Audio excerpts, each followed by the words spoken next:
día quiero hablarles de un tema que tiene que ver con lo que pasó en la cruz del Calvario.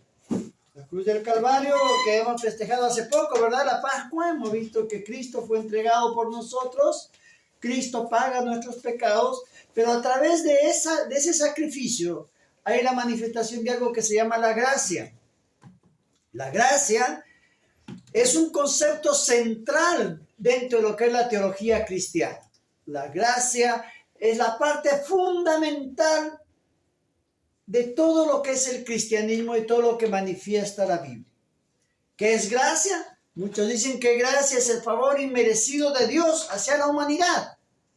Pero gracia es el amor y la misericordia de Dios que se ha manifestado y que otorga al ser humano sin que tenga que ganarlo por sus propios méritos. Eso es gracia. La Biblia, cuando nos muestra la gracia, el concepto del cristiano común, el criterio de nosotros, es decir, que estamos bajo la gracia, ¿verdad? Nosotros decimos, nosotros estamos bajo la gracia, no tenemos nada que ver con el Antiguo Testamento, estamos bajo la gracia. Sin embargo, en el Antiguo Testamento, la manifestación de la gracia se expresa con la benevolencia divina de Dios, de una forma gratuita hacia su pueblo que es Israel. Es decir, la gracia nunca dejó de existir.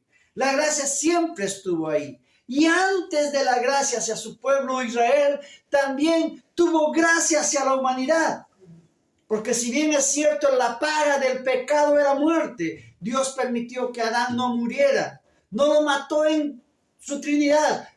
Se apartó la parte espiritual, pero no el cuerpo, no el físico. Y por eso es que estamos todavía acá nosotros. Y cuando la maldad engrandeció en gran manera en la tierra, guardó un remanente que se llamó Noé y sus 3 hijos. Sem, Cam y Jafet, ¿se acuerdan? Bien, con el diluvio, es decir, rayó a la humanidad, pero Dios quería preservarnos. Eso es gracia, ¿no? Y es que así actúa Dios. Dios actúa de maneras increíbles. Y es que nosotros no nos damos cuenta de que la gracia siempre estuvo ahí. La gracia de Dios se manifiesta a través de su paciencia, su perdón y su provisión. ¿A usted le falta algo? Fíjese, mírese. Tenemos algo que nos abriga, ¿no? Hace frío, es verdad, pero tenemos algo que ponernos. Eso es provisión de Dios. Y a veces nos mandamos macanas, ¿verdad? Como chiquilines hacemos, como decía Pablo, lo que aborrezco, eso hago. Aunque no lo quiera hacer, eso hago. Y Dios nos tiene paciencia y nos mira como si fuésemos unos bebés, que al bebé, viste, cuando jala el mantel y hace caer las cosas, no le pegamos, le tenemos paciencia al chiquito, ¿verdad? Y Dios nos sigue teniendo paciencia. Y cuando ya somos un poquito más grandecitos, ¿no es cierto? Hacemos alguna macana, nos sigue perdonando. Así es Dios. Dios es grande en su paciencia, en su perdón y en su provisión. Porque a pesar de que nosotros también hacemos lo que hagamos, Dios no nos hace faltar nada. Dios no nos hace faltar nada. ¿Usted tomó desayuno hoy día? Amén. ¿Verdad que sí? Un agua caliente, un tecito, una leche, un chocolate. No sé lo que tomó usted hoy día, pero Dios le proveyó. ¿Verdad que sí? Qué bueno que es Dios. Dios es así, y eso es gracia. A veces queremos pensar que la gracia es algo que nos justifica para ser macanas. No, la gracia no es eso. La gracia es un favor inmerecido. Y Dios nos muestra ese favor inmerecido en el Antiguo Testamento y empieza a perdonar a Israel en sus repetidas rebeliones. En sus repetidas rebeliones. Y si vemos que la gracia de Dios es tan grande, pero también vamos a ver un poquito más adelante en la prédica que Dios, si bien tiene gracia, también Dios es justo. Amén. Amén. Amén. Y cuando vemos el libro de Éxodo, vamos al libro de Éxodo, acompáñenme al libro de Éxodo 34, del 6 al 7. Fíjense que Una de las primeras manifestaciones de la gracia de Dios lo encontramos ahí. ¿Qué sucedió en ese capítulo? Un capítulo anterior vemos cómo Moisés baja con las tablas de la ley y ¿qué encuentra en el pueblo de Israel? Que se hicieron su becerrito de oro.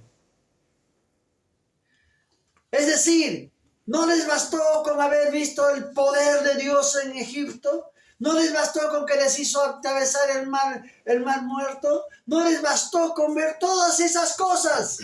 No les bastó con ver los milagros y prodigios de Dios, cómo los libró de la esclavitud, sino que ellos siempre anhelaban lo otro.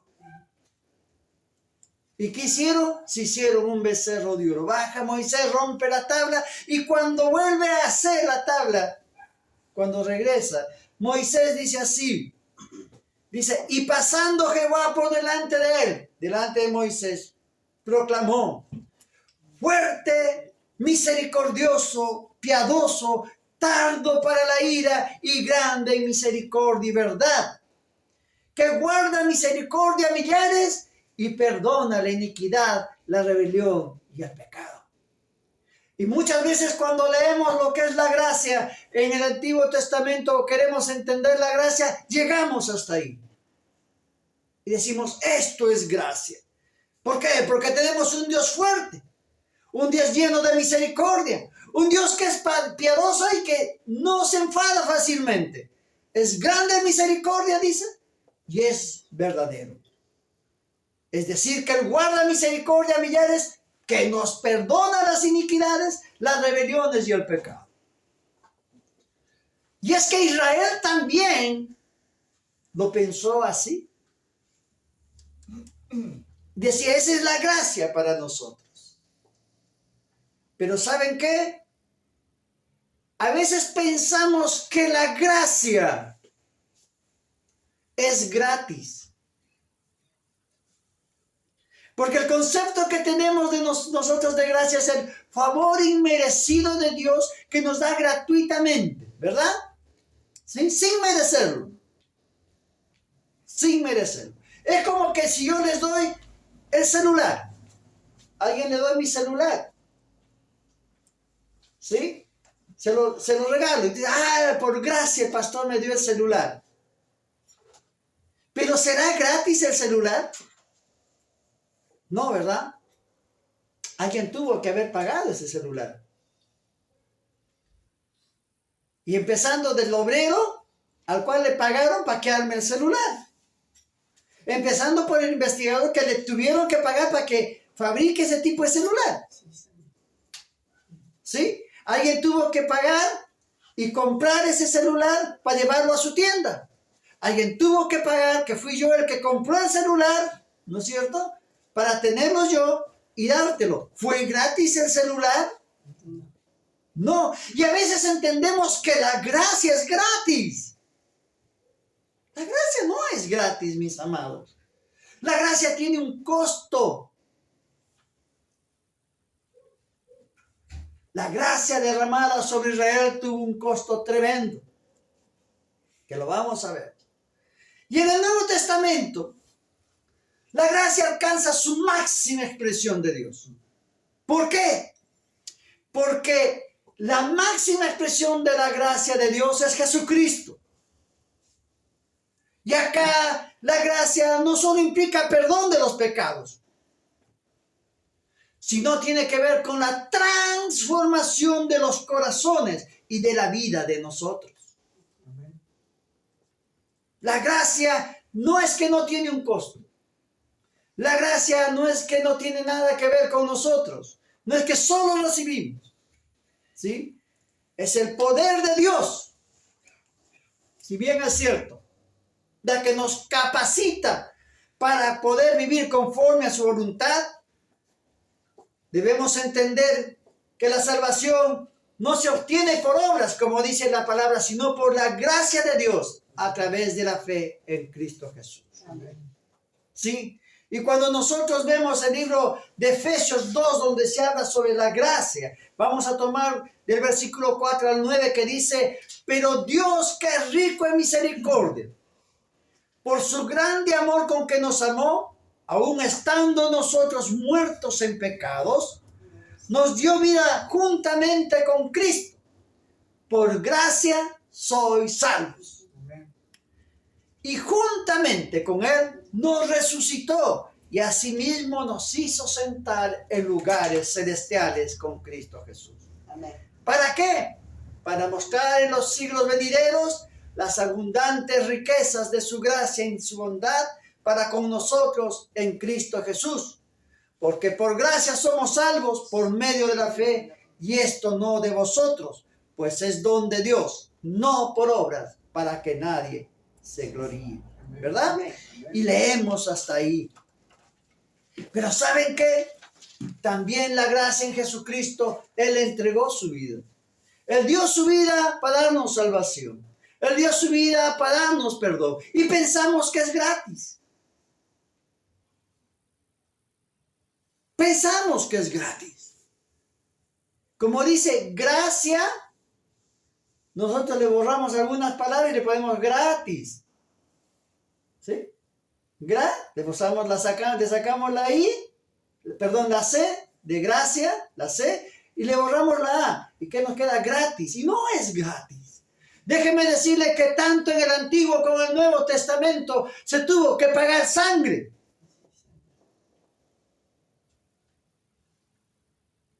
Para que Israel fuese liberado de la esclavitud, si bien es cierto física, tuvo que correr sangre. Tuvieron que pasar por plagas. Y acuérdense lo que dice la palabra. Y yo endureceré el corazón de Faraón. ¿Para qué? Para mostrar su poder. Porque la libertad tiene un costo. A Israel no quiso entender. La muerte tiene que haber para que haya gracia. Para que la gracia se manifieste en nosotros, ¿qué tiene que haber? Muerte. Pero si no es pastor por obras, no. Pero la muerte a tu yo tiene que existir para que se manifieste la gracia de Dios. Porque la gracia de Dios es que el perdón manifestado en tu vida sea manifestado afuera. Por tanto, tú tienes que cambiar, tú tienes que ser transformado a la imagen y semejanza de Cristo. Y solamente la gracia se puede manifestar en un corazón dispuesto a ser transformado y cambiado. Eso es gracia. Amén. No podemos pensar que no es por obras. No te digo que sea por obras. Te digo que la gracia tiene que transformarte. Como yo hablaba ahora en el testimonio, ¿verdad? A veces tú no vas a ver el cambio en tu vida, pero es el otro el que va a ver el cambio en tu vida. Es el otro el que va a decir, yo quiero conocer al Dios que conoce Israel, que conoce Josué, que conoce Caleb, que conoce Joel, que conoce Jonathan, que conoce Octavia, que conoce Juan, que conoce Margarita. Yo quiero conocer a ese Dios porque son diferentes, han cambiado, hay algo nuevo en su vida. Y ese algo nuevo en su vida es la manifestación de la gracia de Dios. Amén. ¿Usted piensa que la gracia para el Nuevo Testamento, para nosotros que decimos gracia, es gratis? En Egipto tuvieron que morir los primogénitos para que puedan ser libres los israelitas. ¿Se acuerdan? ¿Qué hubo? Sangre. Hubo muerte. En el Nuevo Testamento, ya en el solo nacimiento de Cristo Jesús, murieron los inocentes. Tuvieron que morir niños. A eso nos olvidamos, ¿verdad? Decimos, no, vino Jesús y murió en la cruz y ya está. No, antes de eso, ni bien vino Jesús, hubo muerte. Porque el enemigo no iba a permitir que viviera el Salvador. Y se degollaron niños de 4 años para abajo. ¿Sabe la cantidad de niños que murieron? Yo la verdad no sé. Pero sí sé que murieron niños. Entraban a las casas, les quitaban los niños de los brazos de las madres y eran degollados por los soldados de Herodes. Muerte. Por tanto, no puede decir usted que la gracia es gratis. ¿Qué hacemos con la gracia? ¿Y sabe qué? Fíjese que yo les he leído los conceptos que utilizamos generalmente cuando predicamos la palabra de Dios sobre la gracia. Y cuando le hemos leído Éxodo 34 del 6 al 7, yo me quedé en que Él perdona la iniquidad, la rebelión y el pecado, ¿verdad? Y todos los predicadores se quedan ahí. Pero ¿saben qué dice a continuación? Dice así: y que de ningún modo tendrá por inocente al malvado. Óigame, escúcheme. Dios te está diciendo que si bien es cierto Él te ama, Él te perdona, Él tapa tu rebelión, Él limpia tu pecado, Él no se va a olvidar si tú rechazas su gracia. Y rechazar su gracia es que tú te mantengas en tu maldad. Por eso dice: y no tendré por inocente al malvado. Y es más, tu decisión de no querer cambiar llevará a tus generaciones a recibir la maldición de Dios. Porque dice: yo visitaré la iniquidad de los padres sobre los hijos y sobre los hijos de los hijos hasta la tercera y cuarta generación. Y si nosotros entendemos y vemos, la gracia desaparece, no desaparece. Pero a veces necesitamos ser como Israel. ¿Usted ve ahora a Israel? Está tranquilo espiritualmente, ¿verdad? Pero le costó estar yendo de tumbo en tumbo y quedar cautivo. Y cuando quedó cautivo, recién entendió de que tenía que obedecer a Dios. Le costó entender. Tuvo que estar preso. Tuvo que ver la muerte cara a cara. Tuvo que ver la mano de Dios apartada de él. Tuvo que ver la desaparición de 10 tribus. Judá y Benjamín tuvieron que ver que ya no tenían a sus hermanos. Ya no está Isaacar, ya no está Zabulón, ya no está Naftalí, ya no está Dan, ya no está Gad, ya no está Aser, ya no están mis hermanos, ya no está Manasés. ¿Dónde están? Y a veces nosotros no queremos entender que la gracia tiene un límite. Y nosotros pensamos: no, yo estoy bajo la gracia y hago lo que quiero. No, mis amados, la gracia no es hacer lo que tú quieres.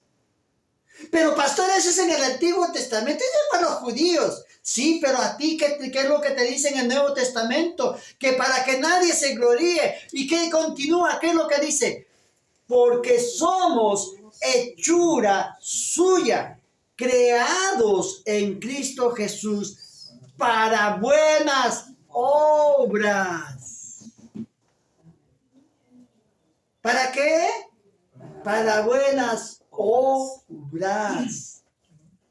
Es decir, buenas obras es para que reflejes aquel que te salvó, aquel que te dio la vida, para que muestres el perdón que tú recibiste, para que demuestres también la misericordia la cual nosotros recibimos, para que muestres el amor que nosotros recibimos. Para eso.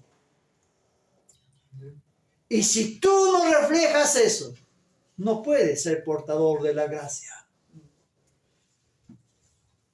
Ya en su propia oración, Cristo Jesús decía: perdónanos, así como nosotros perdonamos a los que nos ofenden. Ahí estás mostrando la gracia. Porque estás diciendo: Señor, yo recibo tu perdón. permíteme perdonar al otro. Amados míos, la gracia es algo que se ha tan mal entendido en las diferentes teologías. Tan mal entendido en las teologías que no queremos entender. Que la gracia en el Antiguo Testamento era la manifestación del pacto con Israel, o el pacto abrámico, mosaico, sí, pero esos pactos, el abrámico, que es un pacto sin condiciones, es incondicional, y el mosaico es condicional. Y los pactos se siguen manteniendo hasta ahora. Porque hay cosas que están en el pacto que aún no se han cumplido y Dios cumple su palabra. La palabra que Él te dijo, eso se tiene que cumplir. Amén. Dios no falta su palabra. Por tanto, seguimos siendo regidos por esa palabra. Por eso cuando me dicen, no, pastor, ¿y por qué toman lo del Antiguo Testamento para bendición y no los castigos del Antiguo Testamento? A mí me parece absurdo, perdónenme. Cuando tomamos promesas de Dios que están en el Antiguo Testamento, porque yo no veo muchas promesas en el Nuevo Testamento, ¿verdad? ¿Verdad que sí? Las promesas que se toman en las iglesias, ¿cuáles son? Las del Antiguo Testamento. Amplía las estacas, toda la tierra que pisares será mía, y que esto y que aquello. Perfecto. ¿Y lo otro? Porque es un pacto, chicos, oigan, hello. Un pacto es un compromiso de dos partes. ¿Sí? Es como cuando usted hace un contrato de casa, ¿qué dice? Yo le doy la casa, usted me paga un alquiler. ¿Sí o no? Hay una retribución. Yo le presto un servicio y usted me da un beneficio. El servicio es la casa, el beneficio es la plata que me da. ¿Sí? Y eso sucede. Y a veces nos olvidamos de eso. Entonces la gracia se ve en la misericordia de Dios al perdonar a su pueblo Israel todas sus fallas. Pero eso no significa que no los castigue por su necedad. ¿Ok? Israel fue castigado por su necedad, por su terquedad de seguir haciendo la suya. Amados, no sigamos haciendo la nuestra. ¿Qué estamos esperando? ¿Saben qué dice la palabra? Que en los tiempos postreros habrá persecución. ¿Sí o no? Vamos a ser perseguidos. Vamos a tener que ser sellados. Vamos a tener que ser marcados. ¿Y por qué va a pasar eso? Si me pongo en una posición postmillenista, ¿ok? Ok, si me pongo en una posición teológica donde vamos a estar todavía acá en la persecución, porque hay otra que dice que nos vamos a ir antes de la persecución, ¿no? Pero eso son discusiones teológicas. Si quieren aprenderlas, anótense al seminario, que nos demos escatología y van a entender mejor esto. Pero cuando vemos esta situación, podemos entender de que muchas veces estamos esperando mano dura de Dios. Nosotros podemos disfrutar ahora, hermanos, de poder escuchar la palabra de Dios. Hay lugares donde ya no se puede predicar. Hay lugares donde tú predicas y te cortan el colgote. Vaya a predicar en un pueblo musulmán. Vaya a predicar en medio del ISIS. Vaya a predicar en la India. No se habla mucho de eso. Pero a nosotros a través de misiones nos llegan el hecho de que muchas veces los hindúes van y masacran a los pastores a palazos. El año nomás murieron 40 pastores en la India, masacrados. Eso no sale en los titulares. ¿Cuántas mujeres cristianas fueron violentadas por ISIS? ¿Cuántos cristianos fueron degollados por no renunciar a Cristo Jesús? La persecución está, mis amados.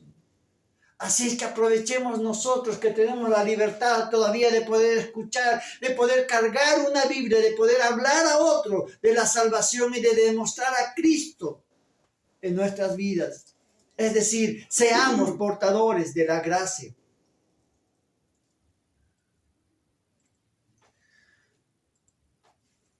Amados, tenemos que entender que hoy en día también la teología moderna ha cambiado tanto la gracia y que entiende que la gracia es como una relación, que no es solo un don divino, sino una relación viva entre Dios y la humanidad. Eso es la gracia. Esto se ve con una teología contemporánea que resalta la acción del Espíritu Santo en la vida cotidiana. Hay una facción de la teología que manifiesta eso. Una relación, ¿sí?, con la humanidad. Pero no es con la humanidad, es con su pueblo.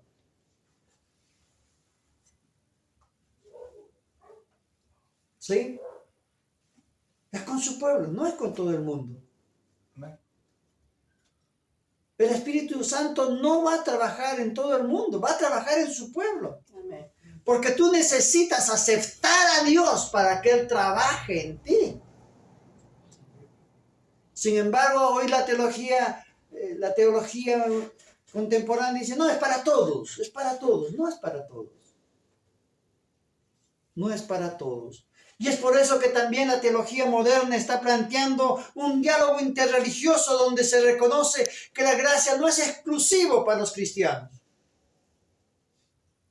¿Qué les parece eso? Hoy en día la gracia dice que es para todos. No solamente para los cristianos, no solamente para los judíos, sino que puede encontrarse en las diversas religiones y las tradiciones.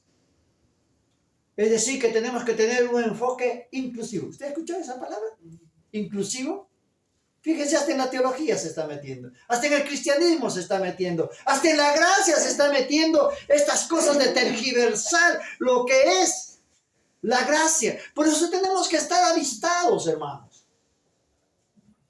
Por eso aún cuando leemos, salió un nuevo libro cristiano, léalo con entendimiento.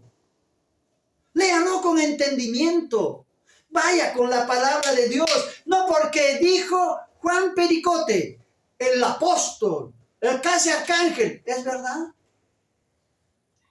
Como le dije el otro día, a mí me trajeron me hicieron unas preguntas y me dijeron, pero esto lo escribió el apóstol fulano de tal. Mándame el libro, le dije. Hermano, había cada aberración. Que yo digo, ¿cómo una persona puede hablar de que la sangre de la placenta de Cristo te libera? Dice, a ver, ¿quién tuvo la placenta de la sangre? Que la sangre del tal o del cual, hermano, tenemos que tener entendimiento. Y no porque le escribe, dice que un apóstol tiene que ser verdad. Para eso tenemos la sagrada palabra de Dios. Amén. Hermano, cuando usted reciba un libro, un texto, tamice, este es el tamiz. Busque el contexto real de la escritura.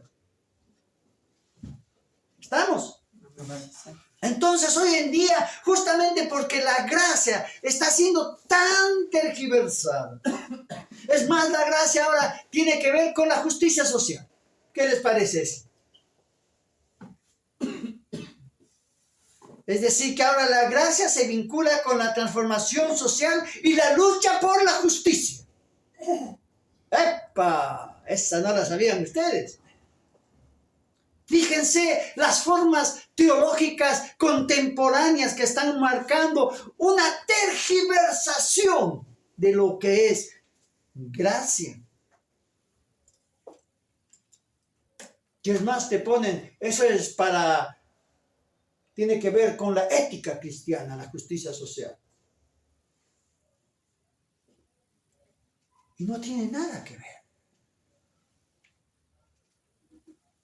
Si bien es cierto, la gracia tiene que ver con una relación con Dios, pero también tiene que ver con una transformación en nosotros para que ésta sea manifestada. ¿Sí? Amén. Ahora, la última, ¿quieren saber cuál es la última de la teología contemporánea? Tiene que ver con la libertad humana. Es decir, que a diferencia de los enfoques más tradicionales, ¿no? La teología moderna busca equilibrar la soberanía de Dios con la libertad humana, evitando interpretaciones determinadas. Es decir, yo soy libre de hacer lo que quiera, porque estoy bajo la gracia. Y como yo recibo el favor de Dios, y como Él me dio su favor, yo hago lo que quiero. Y solamente yo veo cómo balanceo esa soberanía de Dios con mi vida. Pero si yo quiero hacer lo mío, hago lo mío. Total, si Dios me perdona. ¿Cuál es el problema? ¿No? Amados, no podemos hacer eso. Debemos entender que la gracia y la libertad humana, ¿no?, tiene que ver con el primer impulso de la salvación. Es decir, sin la gracia el ser humano no podría acercarse a Dios ni responder a su llamado. Nosotros no somos libres. No somos libres de hacer lo que nos da la gana. Ah, pero pastor, Dios nos dio libertad. Sí, es cierto. Tú y yo tenemos libertad. Pero ¿saben qué? Desde el momento que tú tomaste a Cristo como tu Señor y Salvador, te tienes que aprender a someter al señorío de Cristo. Es decir, que sin la gracia el ser humano no se puede acercar a Dios. Pero tampoco podemos responder a su llamado si hacemos lo que nos da la gana. Aunque la gracia, mi amor, en Cristo es un don gratuito, no elimina nuestra responsabilidad de ser humano, de responder a su llamado.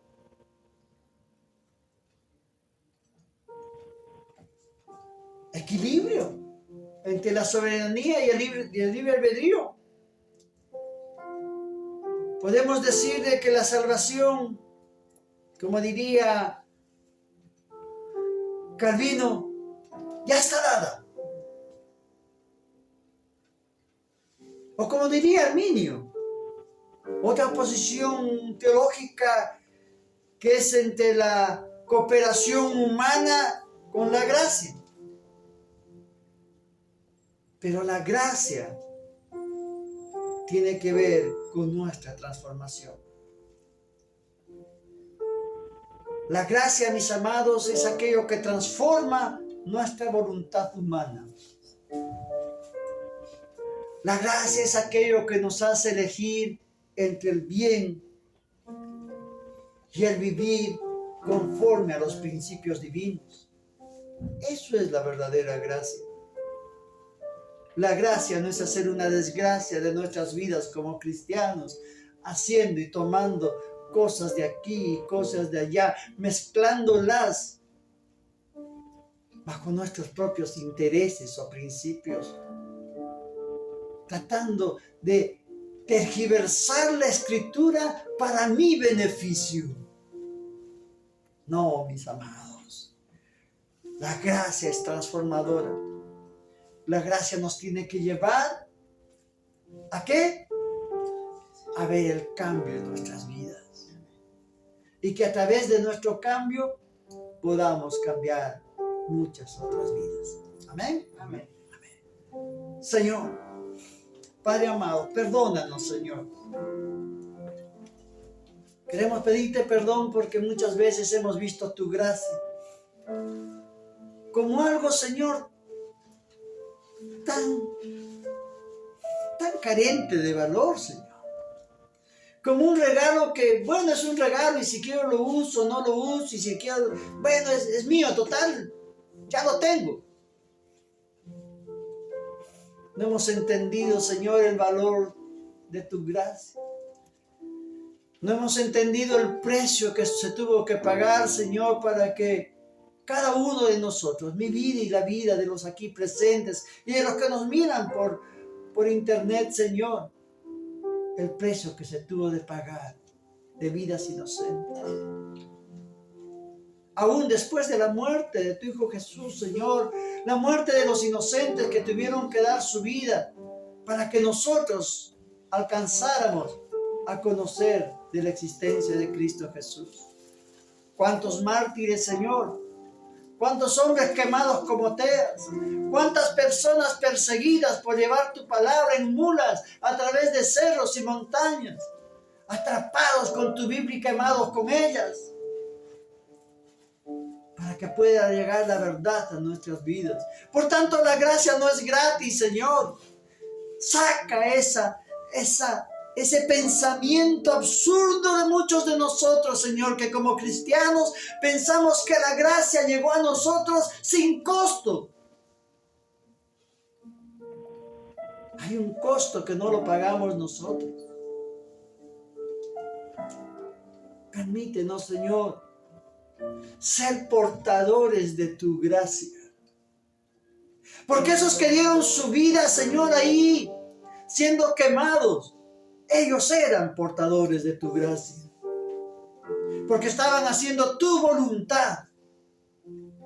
Y no tuvieron miedo de perder aún lo más valioso para ellos, su propia vida, por servirte y demostrar tu amor hacia la humanidad. Porque ellos querían dar la palabra, Señor. Ellos querían mostrar la existencia tuya, Señor. Y que tu palabra llegara hasta lo más recóndito de la tierra, aún a costo de sus vidas. Así como diste tú tu vida por nosotros. La gracia no es gratis, Señor. Y te damos gracias. Gracias por tu sacrificio en la cruz. Te damos gracias por esos hombres temerosos de ti que hicieron posible que te conociéramos.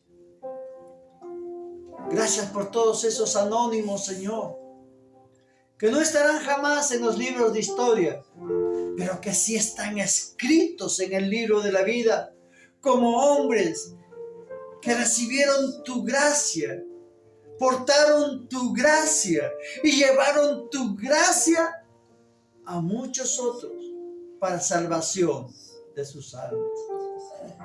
Gracias, Señor, te damos. En el nombre de Jesús. Amén y amén.